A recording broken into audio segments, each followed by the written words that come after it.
Hey guys, welcome back to my YouTube channel. तो आज हम अपोजिट सीरीज को फिर से कंटिन्यू करने जा रहे हैं। अगर आपने प्रीवियस चैप्टर्स की एक्सप्लेनेशन नहीं देखी तो आप देख सकते हो, प्लेलिस्ट में अवेलेबल है सैंशन टू गोडू नाम से, और प्लेलिस्ट का लिंक डिस्क्रिप्शन में भी है, तो आप डायरेक्ट वहां पे क्लिक करके देख सकते हो। तो जैसे कि हमने प्रीवियस चैप्टर में देखा था, लूजिंग बैरियर को क्रिएट कर देता है पूरे क्लाउड टेम्पल के अराउंड और एक एल्डर टेस्ट करने लगा होता है उसे। तो चैप्टर नंबर 112 की स्टार्टिंग होती है। वो एल्डर उस बैरियर की तरफ अपने स्पेयर से अटैक करता है, पर उसका स्पेयर बाउंस बैक हो जाता है पीछे की तरफ। एल्डर बोल रहा होता है कि जो मेरा अटैक है वो साइड में चला गया और पूरी तरह से इस एन्चेंटमेंट में स्प्रेड हो गया। इसकी कैरेक्टरिस्टिक्स जो हैं वो बड़ा ज्यादा पावरफुल है। जिसने भी ये बनाया उसके पास एक सेन टेक्निक है। लूजिंग बोल रहा होता है ये ठीक है, ये अरे है, ये एक्टिवेट हो गया और सेटअप हो गया पूरी तरह से, तो ये सब कुछ ठीक है, हमें कोई एडजस्टमेंट करने की कोई भी जरूरत नहीं है। जोंगरी बोल रहा होता है कि तुमने तो मुझे ट्राई दिया था। फिर वहाँ पे सभी एल्डर्स आ जाते हैं अपने वेपन्स को निकाल कर, बोलते हैं कि हम भी ट्राई करना चाहते हैं। पर जो भी स्वर्ड्स होती है, हैमर होता है, ब्लेड होता है, वो सभी ऐसे डिफ्लेक्ट हो रहे होते हैं, उनके अटैक से कुछ भी फर्क नहीं पड़ रहा होता है एन्चेंटमेंट में। एक एल्डर बोल रहा होता है कि जितना भी टाइम हुआ है अभी तक, उसमें कोई भी एन्चेंटमेंट ऐसी नहीं है मिडिल डोमेन में जो कि 6 से 7 वर्चुअल डिजास्टर रेलम के मार्शल आर्टिस्ट के अटैक को रोक सकता है। इवन जो डिफेंसिव फॉर्मेशन है जूलिंग सेक्ट की, वो भी इससे कंपेयर नहीं हो सकती है। तो एक एल्डर बोल रहा होता है ये हमारे अटैक को तो रोक सकता है, क्या ये चूजी को रोक पाएगा? तो बाकी एल्डर जो होते हैं वो सभी चुप हो जाते हैं और बोल रहे थे हाँ ये सच है। तो वहाँ पे निंग की मास्टर आ जाती है और बोलती है कि मैं भी ट्राई करना चाहती हूँ। निंग बोलती है मास्टर। तो मास्टर जो होती है वो अपने जो केन होते हैं जिससे वो चलती है उससे अटैक करती है उस बबल के ऊपर। वो जो बबल होता है वो पूरे उस अटैक को इवनली स्प्रेड कर देता है अपने पूरे अराउंड में। वो दोबारा करती है एक बहुत खतरनाक अटैक उस बैरियर पे, पर उस बैरियर को कुछ भी फर्क नहीं पड़ता है। एल्डर्स बोल रहे होते हैं तो सच में बड़ा कमाल का है। मास्टर बोल रही होती है कि इतने भी बुरा नहीं है, मैंने वैसे तो अपनी 10% पावर को यूज किया है, पर इस एन्चेंटमेंट के पास और भी ज्यादा पावर है। लूजिंग तुम सच्ची में हमारे लकी स्टार हो क्लाउड टेम्पल के।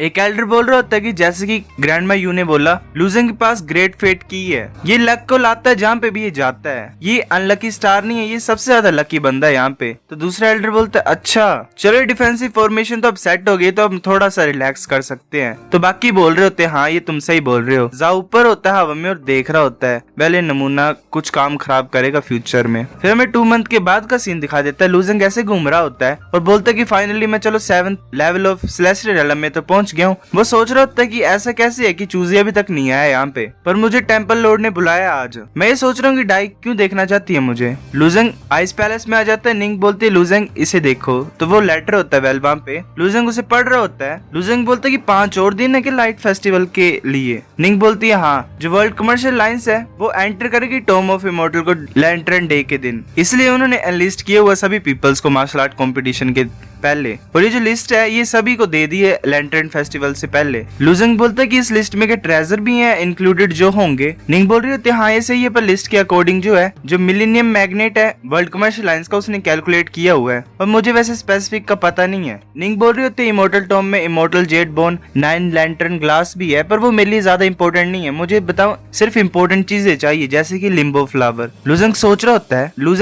होता है कि इसके नाम से पता लग रहा है कि लिम्बो फ्लावर एक ऐसी चीज है जो की हेल्प करती है एक सेलेस्टियल रेलम के डिसिपल को लिम्बो रेलम में पहुंचने के लिए। ये प्रोबेबली यूजफुल है बोथ निंग्यूडे के लिए भी और ग्रैंडमा यू के लिए भी, पर ये मेरे लिए भी इंपॉर्टेंट है। रेड ड्रैगन बोल रहा था कि लूजिंग जो इमॉर्टल जेड बोन है वो भी बड़ा ज्यादा ग्रेट है तुम्हारे लिए। अगर तुम अनपैलेड स्किल ऑफ गॉड को कल्टीवेट करना चाहते हो तो बेस्ट वे है इसको कल्टीवेट करने के लिए, वो है इमॉर्टल जेड बोन। इसकी वजह से तुम अपने 8th level of doubt I को एक्टिवेट कर सकते हो। लूजिंग सोच रहा होता है इमॉर्टल जेड बोन। लूजिंग बोलता है कि डाई ने मुझे बोला जो चीजें हैं इमॉर्टल टॉम के अंदर वो कुछ ज्यादा अच्छी हैं, पर यहाँ पे एक प्रॉब्लम है, तुम्हें अजीब नहीं लग रहा? तो निंग बोलती क्या अजीब? तो लूजिंग बोलता कि जो इमॉर्टल टियान में हो वो ऐसे तो नहीं चाहता कि दूसरों को कि वो उसकी टॉम में घुस सके ऐसे ही, और इतनी ज्यादा स्पिरिचुअल लाइट्स कैसे निकलती हैं उसके बाहर, और कैसे मिलेनियम मैग्नेट ने डिटरमाइन कर लिया कि ऐसे ट्रेजर एग्जिस्ट भी करते हैं। तो निंग बोलती जो तुम बोल रहे हो इसका क्या मतलब, ट्रैप्स हैं क्या उसमें? लूजिंग बोलता हाँ ये हो सकता है। निंग बोलती है हाँ तुम अब बोल रहे हो तो मुझे भी लग रहा है, पर जो इमॉर्टल टियान में टॉम है वो वैसे भी हाँ फुल ऑफ सस्पिशन से ही भरी हुई है।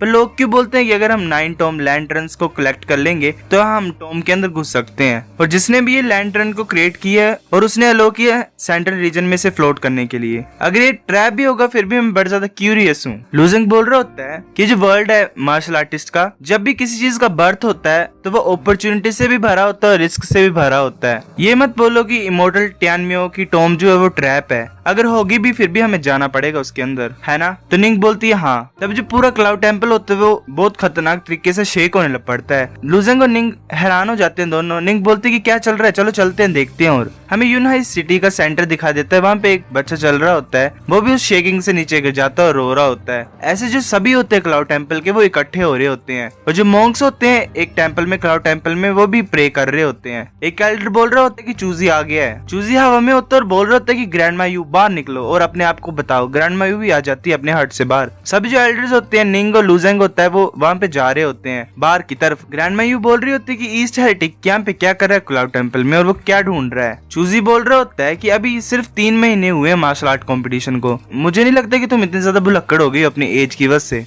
ग्रैंड मायू बोलती है कि सभी को पता है मिडिल डोमेन में कि हमने क्लाउड टेम्पल ने जो वहाँ पे किया है वो गलत नहीं किया है। चूजी बोलता है गलत? मैंने कब बोला कि क्लाउड टेम्पल ने कुछ गलत किया है? मेरा जो सन था उसकी जो मार्शल स्पिरिट थी वो डिस्ट्रॉय होगी लुजेंग के द्वारा क्योंकि वो वीक था, और सीमियोंगलिंग भी मारी गई लुजेंग के द्वारा क्योंकि वो भी बड़ा वीक थी, तो वो भी किसी और को भी ब्लेम नहीं कर सकती उसकी डेथ के लिए। ग्रैंड मायू और सभी एल्डर्स चुपचाप होते हैं और सोच रहे होते हैं। फिर वो कंटिन्यू करता है बोलना, पर जो चूयू ने वो मेरा सन और सीमियोंगलिंग मेरी वुमेन थी, मुझे उनके लिए रिवेंज लेना ही पड़ेगा जिसने भी उन्हें हार्म किया है, और इस वक्त तुम मेरे सामने तो वो तुम्हारी मिस्टेक है। कमजोर होना सबसे ज्यादा गलत होता है। एल्डर्स बोल रहे होते हैं ये तो गलत बात है। लुजेंग बोलते है तुमने सही बोला, पर ये बताओ अगर क्लाउड टेम्पल की गलती होती यहाँ पे और हम वीक है तो तुम क्या करोगे? तो चूजी बोलते है अच्छा ऐसा होगा तो तुम सभी अपनी लाइफ से पे करोगे, तुम्हें मरना होगा और यहाँ पे। लुजेंग बोलता है अगर मैं ऐसा नहीं करने दूंगा तो, और ऐसा मैं नहीं करूंगा तो चूजी बोलता है तो यहाँ पे तुम्हारे साथ पूरे क्लाउड टेम्पल को मैं डिस्ट्रॉय कर दूंगा और तुम सभी को साथ में मार दूंगा।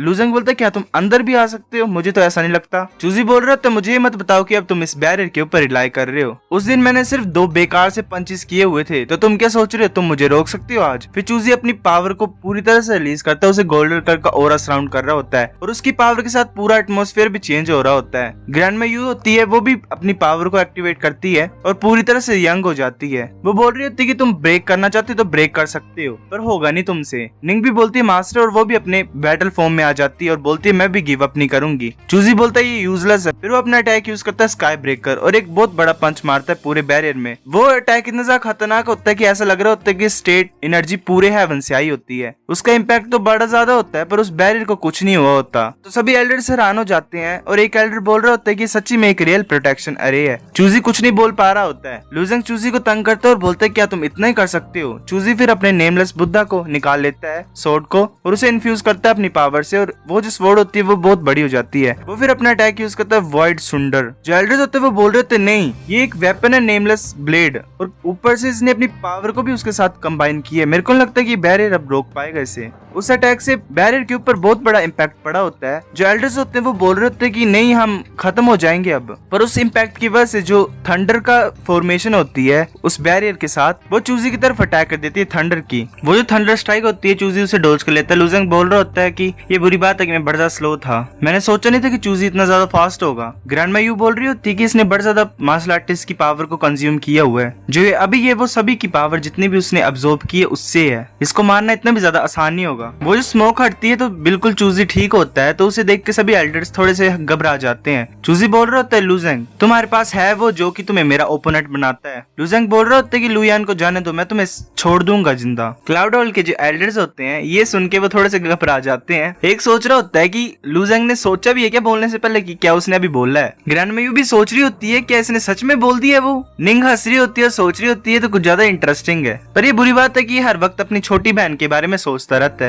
वेल किसी को तो जलन हो रही है। चूजी हंसता है और बोलता है क्या मेरे को तुम स्पेयर कर दोगे, मेरे को छोड़ दोगे? तुम्हारे पास तो हिम्मत आई है, मैं बोल सकता हूँ। अपनी बहन के बारे में भूल जाओ, तुम ये सोचो कि तुम कितना ज्यादा जियोगे। मुझे डाउट है कि तुम अपनी सारी जिंदगी क्लाउड टेम्पल में गुजारोगे। लुजेंग बोलते कि जोंगरुई से यहाँ से भगा दो। जोंगरुई चेंज करता है उस एन्चेंटमेंट को, उस बैरियर को, और जो थंडर होती है वो चूजी की तरफ हर तरफ से गिर रही होती है। चूजी ऊपर की तरफ देखता है तो थंडर उसके ऊपर गिरने लगी होती है। चूजी उसे डोज कर लेता है और वहां से भागने लग पड़ता है, और भागते वक्त वो सिटी की गेट्स को तोड़ देता है। जो क्लाउड हॉल के मेंबर्स होते हैं वो बोल रहे होते भागो सिटी गेट्स टूट गए हैं, चूजी आ रहा है, पर वो एक्चुअली वहां से चला गया होता है। तो जो मेंबर्स होते हैं वो बोल रहे होते क्या ये ऐसे भाग गया? वेल सिटी गेट उस प्रोटेक्शन के बाहर थे। सो गाइस चैप्टर नंबर 112 इतना था। अगर आपको वीडियो पसंद आई तो लाइक करो, नहीं भी आई फिर भी लाइक कर दो, शेयर करो दोस्त साथ, कमेंट करके बताओ अगर आपको वीडियो कैसी लगी। सब्सक्राइब करो। तब तक के लिए